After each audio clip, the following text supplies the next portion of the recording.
Chapter 16.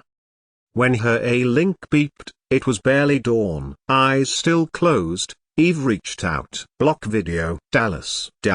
Lieutenant Eve. Dispatch. Probable homicide. Male. Rear of 19108th Street. Proceed immediately. Nerves churned in Eve's stomach. She wasn't on rotation. Shouldn't have been called. Cause of death, apparent beating. Victim not yet identified due to facial injuries. Acknowledged. God damn it. She threw her legs over the side of the bed and blinked when she saw Robb was already up and getting dressed. What are you doing? Taking you to a murder scene. You're a civilian. You don't have any business at a murder scene. He merely shot her a look as she tugged on jeans. Your vehicle is in repair, Lieutenant. He had some small satisfaction of hearing her mutter oaths as she remembered. I'll drive you. Drop you, he qualified. On my way to the office. Suit yourself. She shrugged on her weapon harness. It was a miserable neighborhood. Several buildings were decorated with vicious graffiti, broken glass, and the tattered signs the city used to condemn them. Of course, people still lived in them, huddled in filthy rooms, avoiding the patrols, blissing out on whatever substance offered the most kick. There were neighborhoods like it all over the world, Rourke thought as he stood in the thin sunlight behind the police barricade. He had grown up in one not so different, though it had been 3,000 miles across the Atlantic. He understood the life here, the despair, the deals, just as he understood the violence that had led to the result Eve was even now examining. As he watched her, along with the derelicts,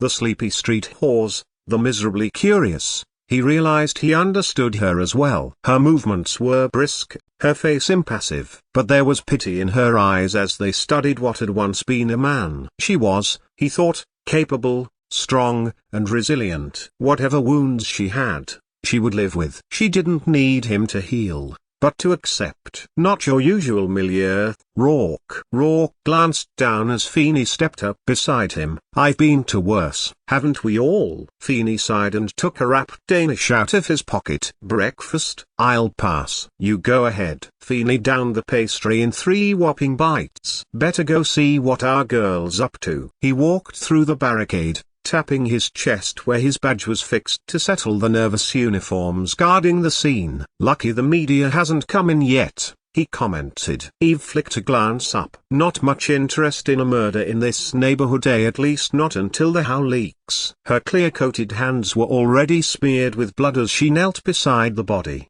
Got the pictures? At the nod from the videotech, she slid her hands under the body. Let's turn him over, Feeney. He'd fallen, or had been left face down, and had leaked a great deal of blood and brains from the fist-sized hole in the back of his head. The flip side wasn't any prettier. No ID, Eve reported. Peabody's inside the building doing door-to-door. See if we can come up with anyone who knows him or saw anything. Feeney shifted his gaze to the rear of the building. There were a couple of windows, filthy glass heavily grilled. He skimmed the concrete yard where they crouched. There was a recycler, broken, a grab bag of garbage, junk, rusted metal. Not much of a view, he commented. We tag him yet? I took prints. One of the uniforms is running them now. Weapons already bagged. Iron pipe tossed under the recycler. Eyes narrowed. She studied the body. He didn't leave a weapon with Boomer or Hetamopit. It's obvious why he left one at Leonardo's. Now he's playing with us, Feeney, tossing it where a blind frog would hop to it. What do you make of this guy? She snapped a finger under a wide, neon pink suspender. Feeney grunted. The corpse was decked out in full fashion. Pegged knee shorts in rainbow stripes, moon glow t-shirt, expensive beaded sandals. Had money to waste on bad clothes. Feeney studied the building again. If he lived here, he wasn't putting it into real estate. Dealer, Eve decided. Mid-level. You live here because your business is here. She rose, smearing blood from her hands onto her jeans, as a uniform approached. Got a match, Lieutenant. Victim is ID'd as Lamentro, aka Cockroach. He's got a long sheet. Mostly under illegals. Possession, manufacturing with intent, a couple of assaults. Anybody use him? He weasel for anyone? That data didn't come up. She glanced at Feeney, who acknowledged the silent request with a grunt. He'd dig and find out. Okay, let's bag him and ship him. I want a doc's report. Let the sweepers in here. Her gaze skimmed the scene again and landed on Rourke. I need a ride. Feeney. Can do. I'll just be a minute. She headed to the barricade. I thought you were going to the office. I am. Are you done here? A few more things. I can catch a ride with Feeney. You're looking for the same murderer here. She started to tell him that was police business, then shrugged. The media would have its greedy hands on it within the hour. Seeing as his face has been turned into jelly, it's a pretty good bet. I've got to Ashy whirled around at the screams. Long, screeching wails that could have drilled holes in steel. She saw the woman, big, naked but for a pair of red panties, burst out of the building. She mowed over two uniforms who'd been sipping coffee, bowled them down like duck pins and streaked toward what was left of cockroach. Oh, fucking A, Eve muttered and raced to intercept. Less than a yard from the body, she leapt and took the woman down in a flying tackle that had them both making painful acquaintance with the concrete. That's my man. The woman flopped like a 200-pound fish,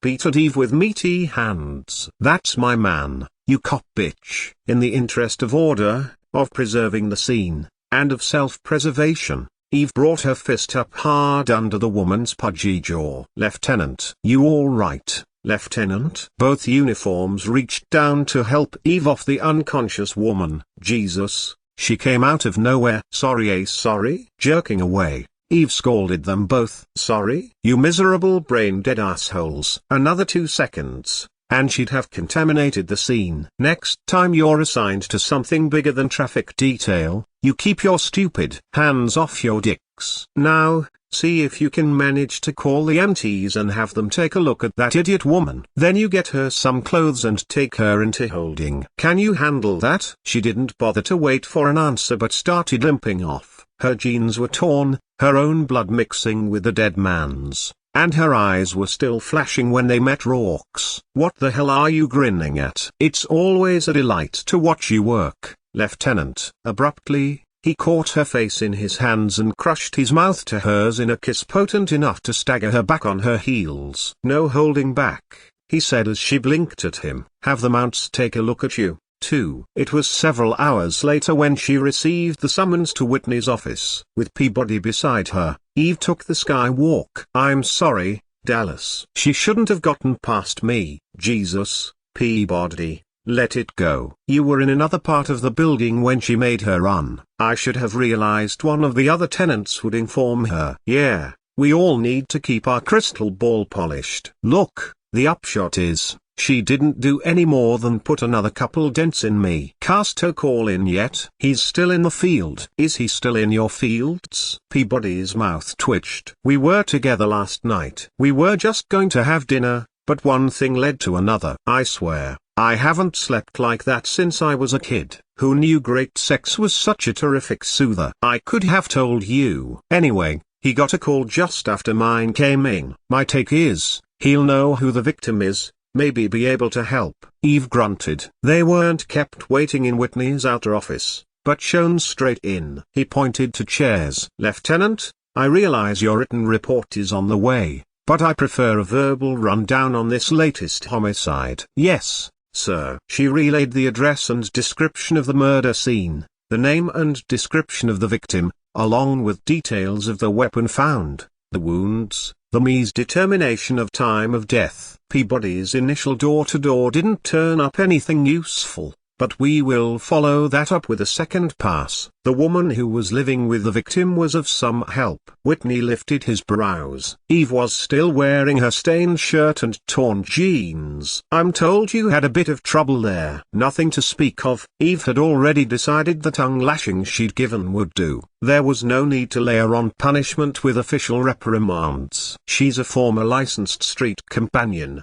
Didn't have the credits to renew. She's also a user. By applying a little pressure in that area, we were able to get her to tell us something of the victim's movements last night. According to her statement, They were together in the apartment until about 0100. They'd had some wine and a little exotica. He claimed he had to go, had a deal to close. She took some download, passed out. As the Me puts the time of death at approximately 0200 in his prelim, it jibes. Evidence indicates the victim was killed where he was found early this morning. It also strongly indicates that the victim was taken out by the same person who killed Moppet, Boomer, and Pandora. She took time for a breath and continued to speak formally. Mavis Freestone's movements during the time of this murder can be accounted for by the primary and others. Whitney said nothing for a moment, but kept his eyes on Eve's face. This office does not believe that Mavis Freestone is in any way connected with this murder, nor does the office of the prosecuting attorney. I have Dr. Myra's preliminary analysis of Miss Freestone's testing. Testing? Formality forgotten. Eve sprang up. What do you mean her testing? That wasn't scheduled until Monday. It was rescheduled, Whitney said calmly, and has been completed as of 1300 hours. Why wasn't I informed? Uncomfortable memories of her own experiences with testing roiled in her stomach. I should have been there. It was in the best interest of all parties involved that you were not. He held up a hand. Before you lose your temper and risk insubordination, let me tell you that Dr. Myra clearly states in her report that Miss Freestone passed all testing. The truth detector indicates her veracity in her statements. As to the other elements, Dr. Myra feels that the subject is highly unlikely to have exhibited the extreme violence with which Pandora was killed. Leaving out the 100 credit words, Dr. Myra recommends the charges against Miss Freestone be dropped. The backs of Eve's eyes burned as she sat again. When the prosecutor's office is taking Dr. Myra's report under advisement. Unofficially, I can tell you that unless other data come to light that disproves her analysis, the charges will be withdrawn on Monday. He watched Eve block most of a shudder, approved her control. The physical evidence is strong, but outweighed at this point by Myra's report and the evidence gathered in the investigation of the allegedly connected deaths. Thank you. I didn't clear her, Dallas, nor have you, but you've come damn close. Get the bastard, and soon. I intend to. Her communicator beeped. She waited for Whitney's nod before she answered. Dallas, got your damn rush order. Dickie scowled at her. Like I got nothing else to do. Whine later. What have we got? Your latest corpse had a nice ride on Immortality before he bought it. Just before, is my guess. Don't think he had time to enjoy it. Transmit the report to my office, she said, and cut him off before he could complain. She was smiling as she rose this time. I have this thing I have to go to tonight, and I think I might be able to tie a few things up. Chaos, panic, and tattered nerves seemed to be as much a part of a high-fashion runway show as needle-thin models and glitzy fabrics. It was intriguing and amusing to watch the players assume their roles. The pouty-lipped mannequin who found fault with every accessory, the rabbit-paced dresser who wore glinting needles and pins in a tuft of her hair, the stylist who swept down on models like a soldier pumped for battle, and the hapless creator of all the glitz who stood by amid the swirl, wringing his huge hands. We're running behind.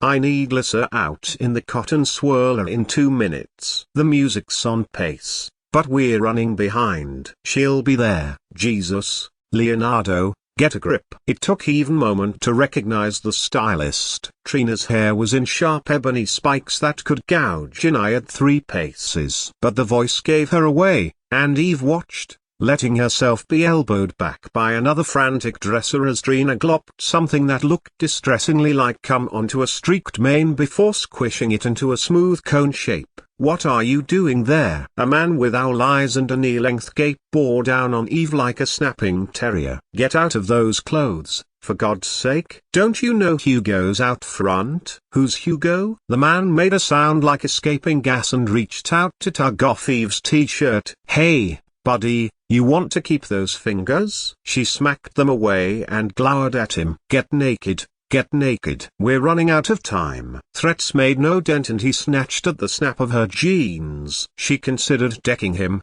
then pulled out her shield instead. You can back off, or I can haul your ass in for assaulting an officer. What are you doing here? We have our license. We paid our revenue. Leonardo, There's a cop here. I simply can't be expected to deal with police. Dallas. Mavis hurried over, very cold fabric draped over her arm. You're really in the way here. Why aren't you out front? Christ, why are you still dressed like that? I didn't have time to go back and change. Absently Eve tugged at her stained shirt. Are you all right? I didn't know they'd rescheduled your tests, or I'd have been there. I got through it. Dr. Myra was mag, but let's just say I'm glad it's over. I don't want to talk about it, she said quickly, and looked around the disordered and crowded space. At least not now. Okay. I want to see Jerry Fitzgerald. Now, the show's already started. It's timed down to the last microsecond. With the skill of a veteran,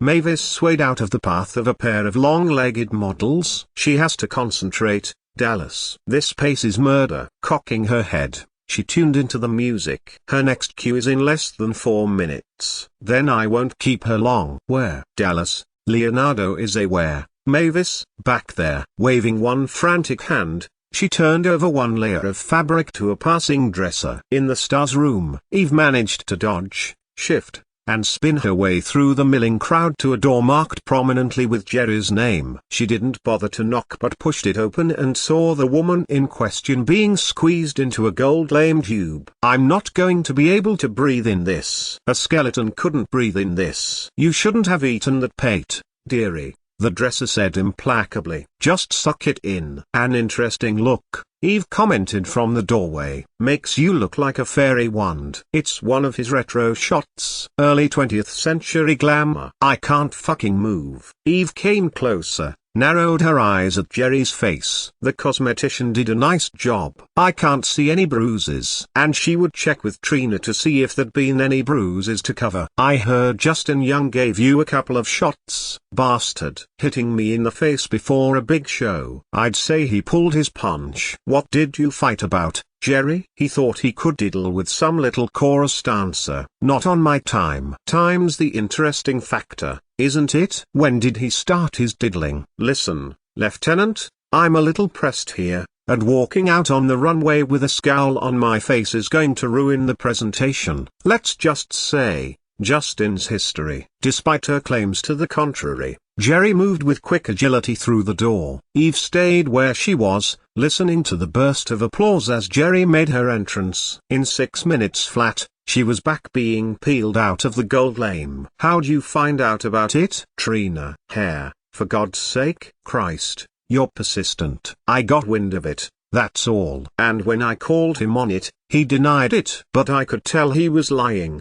Eve considered liars as Jerry stood, arms out. Trina transformed her ebony swing of hair into a complicated twist of curls with a handheld heater. Sheer white silk with rainbow trimming was slipped over her arms. He didn't stay in Maui long. I don't give a shit where he is. He flew back to New York last night. I checked the shuttles. You know, Jerry, it's sod. That timing thing again. Last time I saw you two, you were all but joined at the hip. You went with him to Pandora's, went home with him that night. You were still there in the morning. The word I get is he accompanied you to your fittings, rehearsals. Doesn't seem like he'd have much time to buff a chorus dancer. Some men work fast. She offered a hand so the dresser could clasp on a half-dozen jangling bracelets. A public fight, plenty of witnesses, even some handy media coverage. You know, on the face of things, it makes your dual alibis hold more water. If I was the kind of cop to believe in the face of things. Jerry turned to the mirror to check the line of her costume. What do you want, Dallas? I'm working here. Me, too. Let me tell you how I see it, Jerry. You and your pal had a little deal going with Pandora. But she's greedy. It looks like she's going to screw you and your partners. A handy thing happens. Mavis comes in. There's a fight. For a sharp woman like you, that could spark an idea. Jerry picked up a glass, knocked back the sparkling sapphire contents. You've already got 2 suspects, Dallas. Who's being greedy now? Did the 3 of you discuss it? You, Justin, and Redford. You and Justin go off and solidify an alibi. Redford doesn't. Maybe he's not as smart. Maybe you were supposed to back him up, too, but you didn't. He takes her to Leonardo's. You're waiting. Did things get out of hand then? Which one of you picked up the cane? This is ludicrous. Justin and I were at his place. Security verifies that. If you want to accuse me of something, bring a warrant. Until then, back off. Were you and Justin smart enough not to contact each other since the fight? I don't think he's got your control, Jerry. In fact, I'm banking on it. We'll have the transmission records by morning. So what if he called me? So what? Jerry raced to the doorway as Eve strolled away. It doesn't prove anything. You've got nothing. I've got another dead body. Eve paused, looked back. I don't suppose either one of you are going to alibi each other for last night, are you, bitch? Incensed, Jerry heaved the glass, catching a hapless dresser in the shoulder. You're not hanging anything on me. You've got nothing. As the noise and confusion of backstage rose to a new level, Mavis shut her eyes. Oh, Dallas. How could you? Leonardo needs her for 10 more changes. She'll do her job. She wants the spotlight too much not to. I'm going to find Rourke. He's out front, Mavis said wearily as Leonardo rushed over to soothe his star. Don't go out the looking like that. Put this on. It's already been run. Without the overdress and the scarves, no one will recognize it. I'm just going to please. It would mean a lot if you were wearing one of his designs out front. It's a simple line, Dallas. And I'll find some shoes that fit you somewhere. 15 minutes later, with her torn clothes stuffed in her bag, Eve spotted Rourke in the front row. He was applauding politely as a trio of large-breasted models jiggled wildly in transparent rompers. Great. Just what we want to see women wearing when they walk down Fifth. Rourke lifted a shoulder. Actually, a great many of his designs are very attractive, and I wouldn't mind seeing you in that number on the right. Keep dreaming. She crossed her legs and the flow of black satin over them whispered in response. How long do we have to stay? Until the bitter end. When did you buy this? He ran a fingertip over the narrow straps draped over her biceps. I didn't. Mavis made me put it on. It's one of his without the frills. Keep it. It suits you. She only grunted. Her torn jeans suited her mood a great deal better.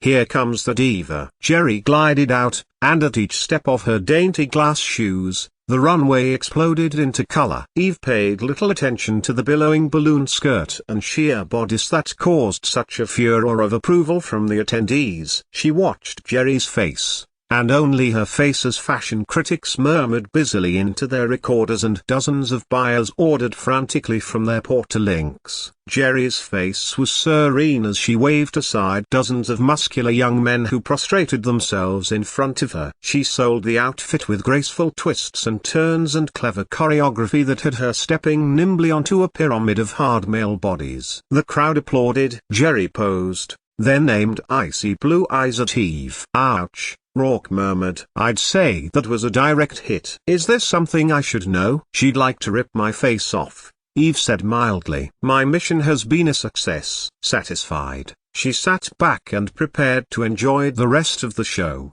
Did you see, Dallas? Did you see? After a quick pirouette, Mavis threw her arms around Eve. At the finale they actually stood up for him. Even Hugo. Who the hell is Hugo? He's only the biggest name in the business. He co-sponsored the show, but that was with Pandora. If he'd pulled out he didn't, thanks to Jerry stepping in. Leonardo's on his way. He can pay back his debts. The orders are already pouring in. He'll have his own showroom now, and in a few months, there'll be Leonardo's everywhere. That's great then. Everything's working out. Mavis fussed with her face in the mirror of the ladies' lounge. I have to find another gig, and I'll wear his designs exclusively. Things are going to go back to the way they should be. They are, aren't they, Dallas? They're heading that way. Mavis, did Leonardo go to Jerry Fitzgerald, or the other way around? For the show, he went to her originally. Pandora suggested it. Wait,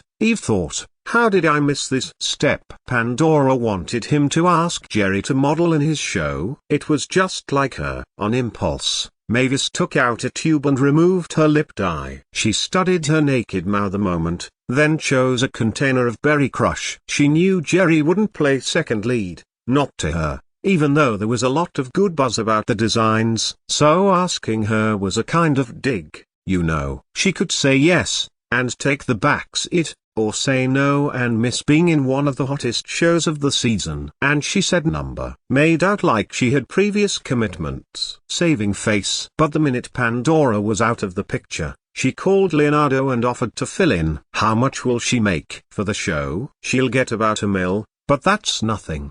The headliner gets to pick her fashions at a wholesaler's discount, an endorsement fee for each wearing. Then there's the media clause, which is, well, the big models get it to go on the fashion channels, the talk channels and all that. They get to pump up the designs and get paid for the appearances, exposure and big bucks for the next 6 months, with an option to renew. She could rake in 5-6 mil plus pennies from this one appearance. Nice work if you can get it. She profits in excess of 6 million from Pandora's death. You could look at it that way. It's not as if she was hurting before, Dallas. Maybe not. But she sure as hell isn't hurting now. She'll put in an appearance at this post-showing party. Sure. She and Leonardo are the stars. We'd better get out there if we want any food. Those fashion critics are like hyenas. They don't even leave bones. You've been around Jerry and the others for a while now, Eve began as they made their way back to the ballroom. Anybody using?